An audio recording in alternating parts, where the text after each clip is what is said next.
qu'est-ce que c'est un prophète? Qu'est-ce que c'est un être accompli? Pourquoi a-t-on besoin d'être accompli dans notre vie? Tu n'as pas besoin d'un être accompli si tu ne veux pas toi-même marcher dans le chemin de l'accomplissement. Ce potentiel de vie peut être oublié. Et là, il nous faut quoi? Il nous faut un rappel de ce potentiel.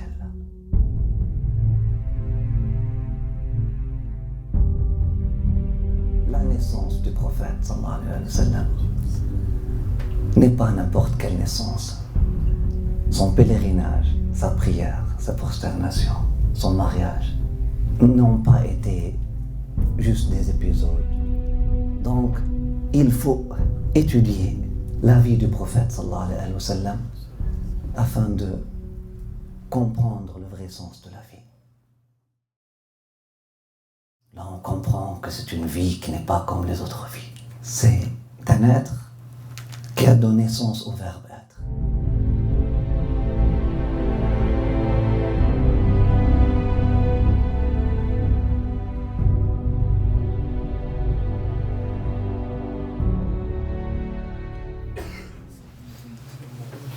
Les seuls qui auraient pu avoir des glimpses, des aperçus, des éclats de ça, sont ceux qui ont vécu, mais vraiment vécu, et se sont investis, mais vraiment investis, avec des vrais maîtres spirituels, dans un vrai cheminement spirituel. Il aurait compris un peu de ça, un peu. Mais sinon, on parle de quelle dimension? La notion d'amour, il y a des orientalistes qui disent non, c'était les Arabes. Les Arabes étaient les artistes d'amour, étaient les maîtres d'amour, et puis ils sont des êtres émotionnels par nature, et puis c'est un geste qu'on peut imaginer chez un Arabe. Là, la question, c'est pas une question d'Arabe. Le premier qui a embrassé les pieds du prophète sallallahu alayhi wa sallam était Salman al-Farisi.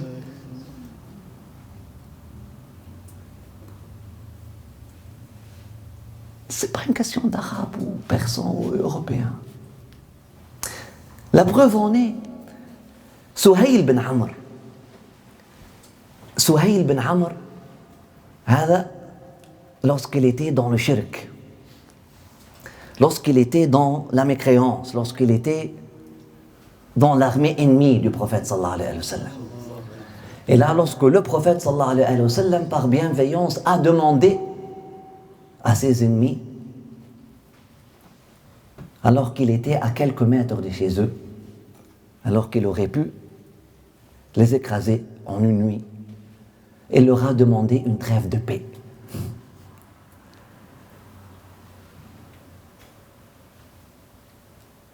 Suhayl a été choisi pour être l'ambassadeur de Quraysh pour aller voir le prophète sallallahu alayhi wa sallam.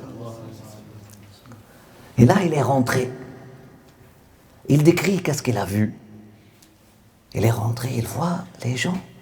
Il a dit, j'ai vu des gens qui ne sont pas comme des humains. Je les ai connus avant. Ils ne sont plus les mêmes êtres.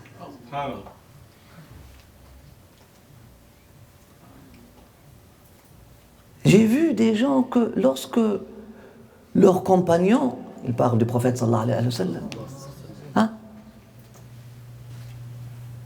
crachent, ils s'entretuent pour prendre sa salive et essuyer leur visage avec. Et là, Suhayl était là, et le moment de Salat al-Dhuhr est venu. Et Bilal a amené l'eau. Et l'autre compagnon a amené l'ibriq. Et là, le prophète sallallahu alayhi wa sallam faisait wudu. Là, dès que le prophète sallallahu alayhi wa sallam a fini son wudu, cette eau-là a disparu. Celui qui pouvait prendre de cette eau-là directement pour la mettre sur son visage, il le faisait, et celui qui n'a pas pu il va toucher la main de son ami pour avoir quelques traces de cette humidité. Subhanallah. Lorsqu'il a vu tout ça, Suhayl bin Amr, qu'est-ce qu'il a vu? Il a vu des scènes d'amour. Il a vu des expressions d'amour. Mais pour lui, le logiciel d'amour n'était pas téléchargé. Donc il n'a pas pu lire correctement qu'est-ce qu'il a vu. Lorsqu'il est rendu chez lui, il n'a pas dit فما رأيت أحدا يحب أحدا كما يحب أصحاب محمد محمدا. Il a dit فما رأيت أحدا يعظم أحدا كما يعظم أصحاب محمد محمدا. Je n'ai pas vu quelqu'un qui honore ou révère. Je n'ai pas vu un groupe de personnes qui révèrent, honorent, glorifient, accordent tant d'importance à leur maître ou à leur leader, comme j'ai vu les compagnons de Mohammed sallallahu alayhi wa sallam le faire avec lui. Et puis il l'a comparé à qui? Il a dit Wallahi, je suis rentré chez César et j'ai vu César avec avec son entourage, avec sa hachia, avec son cercle, avec sa cour. Et j'ai vu le roi persan avec sa cour. Et j'ai vu le roi de l'Abyssinie avec sa cour. Et je n'ai jamais vu une personne ou un groupe de personnes qui honorent ou glorifient ou traitent avec égard leur maître spirituel comme j'ai vu les compagnons du prophète, comme j'ai vu les compagnons de Mohammed sallallahu alayhi wa sallam le faire avec Mohammed sallallahu alayhi wa sallam. Une autre règle, la prochaine fois, les téléphones doivent être en mode avion, sauf si vous êtes en train de prendre note. Et j'encourage les gens ou enregistrer. Et là, en mode avion, vous pouvez enregistrer. Et j'encourage les gens à enlever ce logiciel ridicule de Adhan. Vous pouvez, parce que c'est un logiciel ridicule, parce que ça veut vous surprendre à la salle de bain. Alèche. Le Adhan, c'est quelque chose de sacré. Gardez l'Adhan dans les mosquées et dans les minarets. Ne mettez pas dans vos téléphones. Mettez quelque chose qui peut, khalas, il vous rappelle, juste l'horloge, silencieusement, ou il vous fait un petit bip comme ça. Khalas. Wassalamu alaikum wa rahmatullahi wa barakatuh. Et si vous êtes vraiment sérieux à propos de votre prière, vous n'aurez pas besoin de... Aujourd'hui, dans les cafés, Allah, Allah, il continue à jouer ses cartes.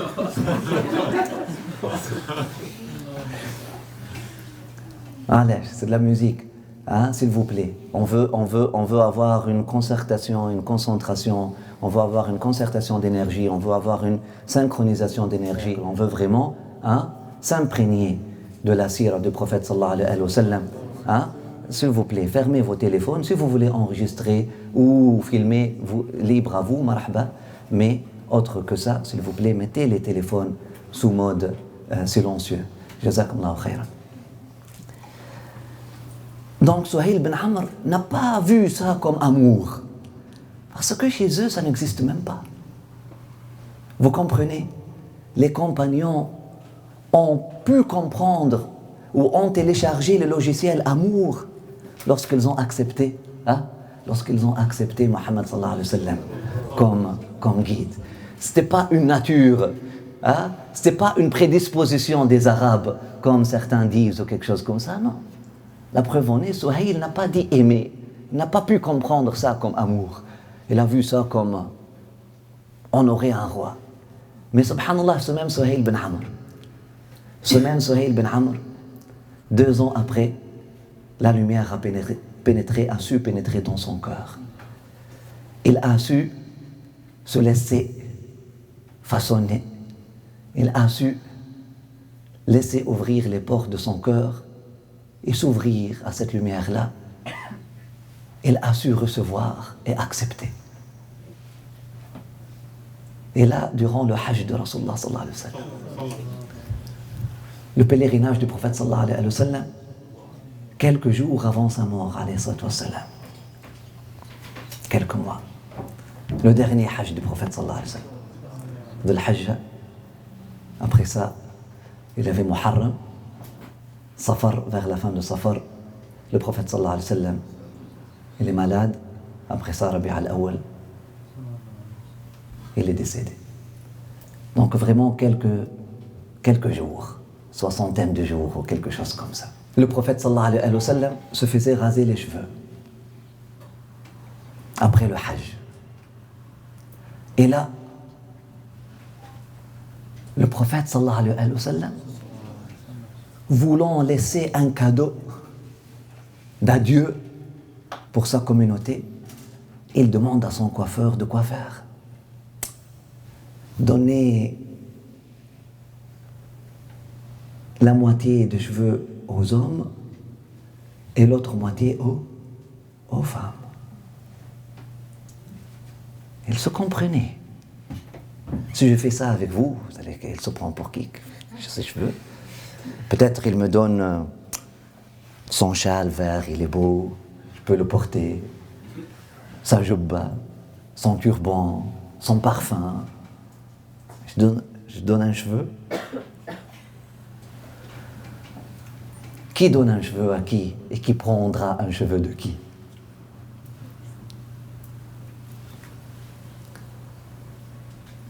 Et là, Souhaïl, il a vu Khalid ibn Walid, son compagnon d'enfance, en train de bousculer afin de prendre un cheveu du front du prophète sallallahu alayhi wa sallam. Et là, ce même Souhaïl ibn Amr, qui n'a pas pu comprendre le langage d'amour, ça fait 2 ans. Sayyidina Bakr Siddiq, il appelle Sayyidina Omar al-Khattab, il a dit, viens voir. Viens voir qui est en train de bousculer pour prendre un cheveu. Sayyidina Omar dit, j'ai vu les larmes de Sayyidina Bakr Siddiq. C'est une scène, subhanallah, lorsque l'amour pénètre dans les cœurs. Là, les cœurs vont devenir en mode lecture. Là, les cœurs vont pouvoir vraiment lire les scènes d'amour et accepter les scènes d'amour. Il y avait une petite vidéo qui a circulé, ça fait quelques jours sur les médias. Un cheikh montréalais est revenu 2 mois après son absence et ses frères et sœurs ont été contents. Ils l'aimaient. Hein? Et puis, ils ont voulu célébrer sa bienvenue. Comme ils savaient. Mais c'était clair, lorsqu'on regardait la vidéo, c'était clair. C'était pas quelque chose de rendre gloire à quelqu'un. C'était juste des amis qui reçoivent leurs amis et par bienveillance et par gratitude, signe de gratitude, ils ont chanté pour lui, Tala al-Badru alayna, puis subhanallah. Une scène très innocente, claire, pour celui qui comprend qu'est-ce que cela veut dire amour. Subhanallah, Allah, il y a quelque chose ici. Mais lorsque des gens qui n'ont jamais compris ce langage-là, ils étaient effrayés lorsqu'ils ont regardé cette vidéo-là. Qu'est-ce qui se passe? Et puis un d'eux a fait un commentaire de quelqu'un qui se prosterne comme ça pour un autre. Tu as vu où la prosternation? Mais ça n'a pas rapport.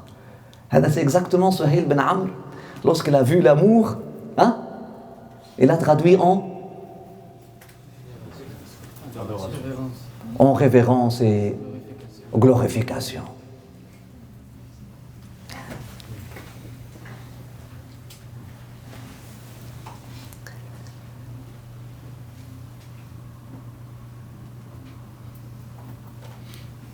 Savoir aimer et avoir été en amour se voit un prérequis pour pouvoir savourer ce cours.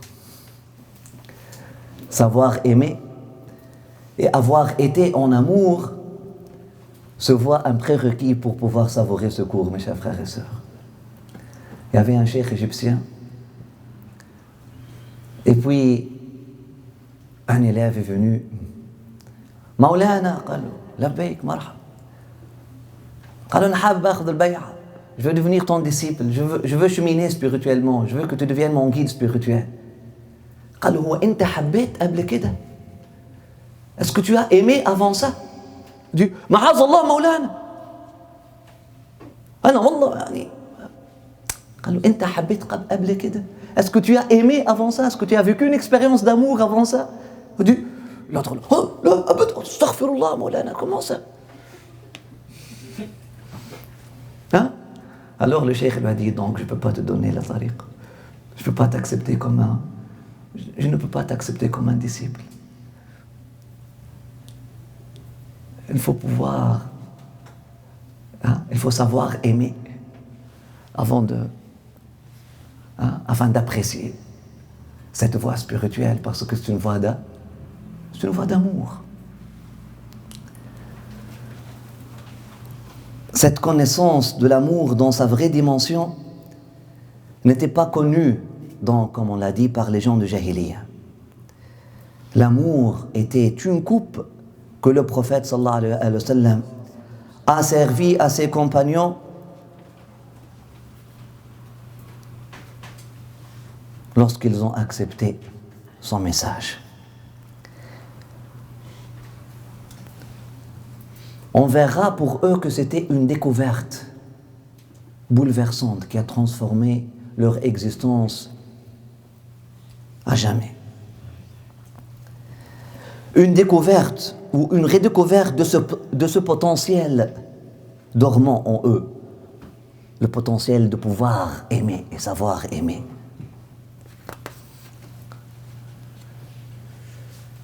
Parce que cet amour-là, mes chers frères et sœurs, c'est quelque chose qui est très ancien. C'est une ancienne chose. C'est quelque chose qu'on connaît. Ibn al-Faras dit شربنا على ذكر الحبيب مدامة بها قد سكرنا قبل أن يخلق الكرم. Nous avons bu avec le bien-aimé une coupe qui nous a enivrés avant même la création des vignes. Nous avons bu avec le bien-aimé une coupe. Et là, je vous invite à cette coupe, mes chers frères et sœurs. Si vous voulez, le cours de Sira pour nous, c'est une coupe de Sira. C'est une coupe de Basira. Apprenez à boire, s'il vous plaît. S'il vous plaît. Apprenez à boire et apprenez à voir et apprenez à goûter et savourer. Il a dit, nous avons bu avec le bien-aimé une coupe qui nous a rendus ivres avant même la création des vignes. Après ça, il parle de cette coupe-là. Il parle de la coupe d'amour. Il parle de la coupe d'amour. Et là, il parle de l'effet transformateur de cet amour-là, de cette alchimie que l'amour puisse apporter. Il a dit, وإن حضرت يوما على خاطر امرئ أقامت به الأفراح وارتحل الهم.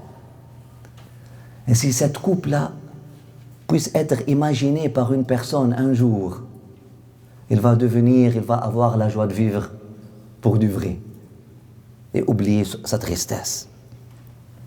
ولو نضحوا منها ثرى قبر ميت لعادت إليه الروح وانتعش الجسم. Et s'ils prennent un peu de cette coupe-là, quelques gouttes de cette coupe-là, et puis les asperges avec ça, le tombeau de quelqu'un, il va redevenir vivant. ولو طرحوا في حائط كرمها عليلا وقد أشفى لفارقه السقم. Et s'ils apportent à côté de cette coupe-là quelqu'un qui est vraiment malade, khalas, qui désespère de la santé, subhanallah, sa maladie va le quitter. ولو قربوا من حانها مقعدا مشى وتنطق من ذكرى مذاقتها البكم. Et s'ils apportent et s'ils rapprochent de son bar, du bar là où cette coupe-là est servie, Quelqu'un qui est handicapé et qui ne peut pas marcher, il va pouvoir marcher. Un sourd-muet, il va pouvoir parler et entendre. Un aveugle, une personne aveugle, elle va pouvoir voir. Jusqu'à ce qu'il a dit تهذب أخلاق الندامة فيهتدي بها لطريق العزم من لا له عزم ويكرم من لم يعرف الجود كفه ويحلم عند الغيظ من لا له حلم ولو نال فدم القوم لثم فدامها لأكسبه معنى شمائلها اللثم. C'est comme ça qu'ils ont compris la biographie du prophète sallallahu alayhi wa sallam. Ibn al-Farid ici, il parle de la sira. Il parle de Sharibna ala dhikr al-habibi mudamatan, après avoir été dans une halaqa de sira. Dhikr al-habib. Sharibna, nous avons bu. Donc, pour le souvenir du bien-aimé, ala dhikr al-habibi, c'est ça. Au souvenir, nous avons bu à l'honneur. À l'honneur du bien-aimé, une coupe. Et là, il parle de ça. C'est quoi cette coupe? C'est la coupe de parler du bien-aimé. Parler du bien-aimé d'Allah subhanahu wa ta'ala. Là, jusqu'à ce qu'elle a dit, cette coupe d'amour, tuhaddibu akhlaq an-nadama, elle fait embellir le akhlaq, le caractère de ceux qui boivent. Jusqu'au point que celui qui est fainéant, celui qui n'a pas de himma, qui n'a pas de azima, qui n'a pas d'aspiration, il va être guidé au chemin de l'aspiration. Voilà ce qu'on cherche. Et celui qui était toute sa vie avare, il va pouvoir savoir être généreux maintenant. Et celui qui était toujours colérique, réagissait à tout impulsif, il va pouvoir le hilm. Il va pouvoir pardonner et tolérer et devenir intelligent.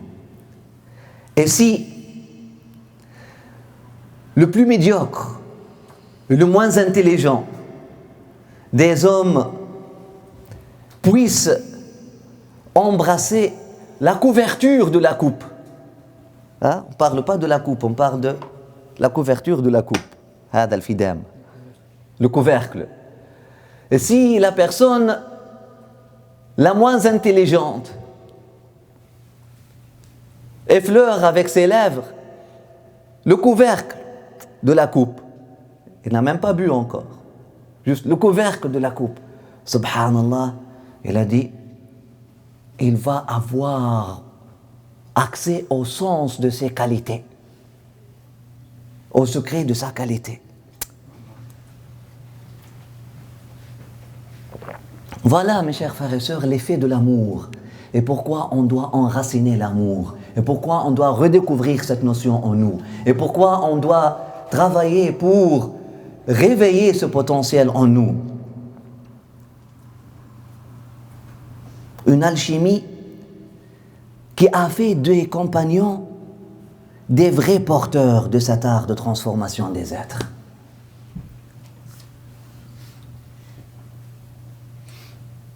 Parce qu'on va étudier comment ils étaient transformés. On va voir comment tuhaddibu akhlaq an-nadama.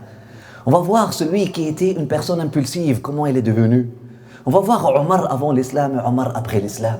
On va voir Rib'i ibn Amr avant l'islam et Rib'i ibn Amr après l'islam. On va voir Mus'ab avant l'islam et Mus'ab après l'islam. On va voir tout ce monde-là, cette transformation qu'ils ont vécue. Et qu'est-ce qui les a transformés? L'amour du prophète sallallahu alayhi wa sallam. Nous avons dit, ce n'était pas une simple croyance ou une simple adhésion à une vision ou un agenda. Rib'i ibn Amr, qui avant l'islam, Allahu A'lam, il était quoi? Selon quelques narrations, il était un bandit. Et là, après l'islam, il a été choisi pour être un ambassadeur. À l'époque de Sayyidina Omar ibn Khattab, il a envoyé comme ambassadeur. À qui? À Rustum, le chef de l'armée perse. Et Rib'i ibn Amr rentre. Et si vous voulez imaginer comment Rib'i ibn Amr rentre chez Rustum, l'image la plus proche que je trouve, c'est Randi lorsqu'il rentre chez la reine. Randi, lorsqu'il rentrait chez la reine au palais de Buckingham. Rib'i ibn Amr était dans ses habits comme ça, modestes, avec son... Puis il est rentré. Les autres étaient dans leur or, dans leur gloire, dans leur... Rustum était élevé comme ça. Et là, Rib'i ibn Amr est allé monter jusqu'à ce qu'il est assis à côté de lui. On dit, comment tu oses? Il a dit, vous m'avez invité pour parler avec vous. Vous voulez m'humilier avant de parler avec vous?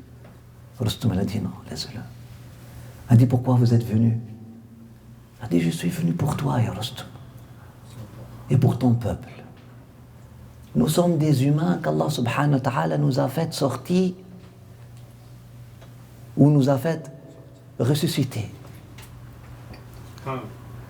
Nous sommes des humains qu'Allah subhanahu wa ta'ala nous a fait ressusciter après qu'on était des morts. Et vous connaissez bien comment on était, ya Rustum. Vous connaissez comment les Arabes étaient avant ce message-là. Allah subhanahu wa ta'ala nous a ressuscités pour une seule chose, afin de vous libérer et libérer les peuples de l'adoration de la création à travers l'adoration du Créateur. Et faire sortir et faire libérer les peuples, les humains, de l'injustice des religions créées par l'homme à la lumière de la religion, de la vraie religion qui est la soumission parfaite au seul qui nous a créés et qui nous a créés seuls, sans aide. نحن قوم ابتعثنا الله أو الله ابتعثنا لنخرج الناس من عبادة العباد إلى عبادة رب العباد ومن جور الأديان إلى عدل الإسلام ومن شقاوة الدنيا أو من ضيق الدنيا إلى سعة الدنيا والآخرة. Et pour vous faire sortir, ya Rustum, toi et ton peuple, ainsi que tous les humains, de l'étroitesse de cette dimension basse d'existence à la largesse, à la largeur, à la vastesse de la plus haute dimension d'exister.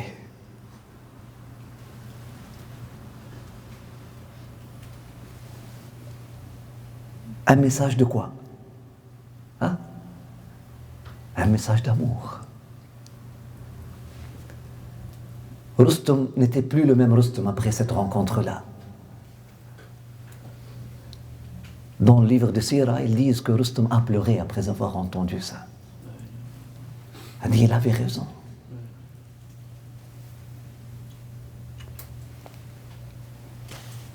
Et là, on va voir les histoires de Tabi'in, de la deuxième génération, lorsqu'ils ont rencontré les compagnons du prophète sallallahu alayhi wa sallam. Comment ils ont été transformés aussi par leur rencontre. On va voir comment les compagnons de Ali, de Mu'adh, d'Abdullah bin Mas'ud ont été transformés. Un bandit comme Malik ibn al-Ashtar al-Nakha'i, après avoir rencontré Ali, comment il devient? Juste sa poésie, juste ses prières. On lit juste les prières de Malik ibn al-Ashtar. Ajib. Comment il parlait à Dieu. Allahu Akbar. Et on va voir dans l'histoire comment la troisième génération, lorsqu'ils sont venus à rencontrer une personne de la deuxième génération, comment ils étaient transformés. L'alchimie a continué d'une génération à l'autre. Jusqu'à très récemment, quelqu'un comme Fridtjof Schion, quelqu'un comme René Guénon peut nous dire l'effet d'une lettre, d'avoir lu une lettre de Sidi Ahmed al-Alaoui, qu'elle a écrite en réponse à leur lettre, ou un héritier de Sidi Ahmed al-Alaoui. Parle de 1934-1940. Des gens qui ont rencontré le Habib Abdelkader ibn Ahmed al-Saqaf. On peut témoigner de leur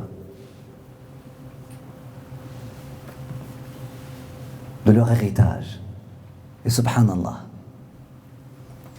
il n'y a pas mieux que la biographie du prophète sallallahu alayhi wa sallam, récitée de façon vivante, qui peut nous apprendre à aimer, ou plutôt réveiller en nous l'amour du prophète sallallahu alayhi wa sallam.